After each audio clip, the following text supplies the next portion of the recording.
বর্তমান বৈশ্বিক পরিস্থিতিতে জ্বালানির সংকট নিয়ে বড় ধরনের সতর্কবার্তা দিয়েছেন আন্তর্জাতিক জ্বালানি সংস্থার প্রধান ফাতিহ বিরল।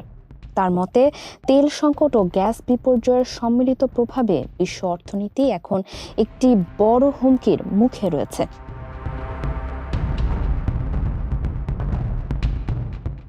অস্ট্রেলিয়ার ক্যানবেরাতে ন্যাশনাল প্রেস ক্লাবে দেওয়া বক্তব্যে তিনি বলেন, বর্তমান পরিস্থিতি 1970-এর দশকের জ্বালানি সংকট এবং রাশিয়া ইউক্রেন যুদ্ধের সময়কার প্রভাবের সঙ্গে তুলনীয়। ফাতিহ বিরল সতর্ক করে বলেন, এই সংকট দীর্ঘায়িত হলে বিশ্বের কোনো দেশই এর প্রভাব থেকে মুক্ত থাকবে না। ইতোমধ্যে চলমান সংঘাতে অন্তত 40টি জ্বালানি স্থাপনা মারাত্মকভাবে ক্ষতিগ্রস্ত হয়েছে। পরিস্থিতি মোকাবিলায় আইইএ এশিয়া ও ইউরোপের বিভিন্ন দেশের সঙ্গে মজুদ তেল বাজারে ছাড়ার বিষয়ে আলোচনা করছে।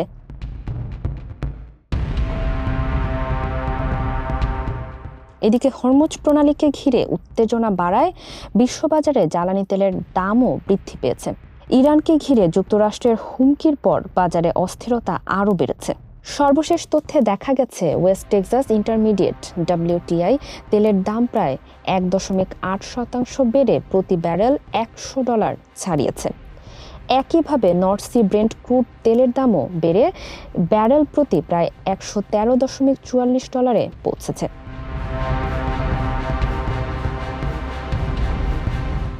বিশ্লেষকদের মতে, এই পরিস্থিতি অব্যাহত থাকলে বৈশ্বিক অর্থনীতি, বিশেষ করে জ্বালানি নির্ভর দেশগুলো বড় ধরনের চাপের মুখে পড়তে পারে। ফারিহা আহমেদ, মানবকণ্ঠ।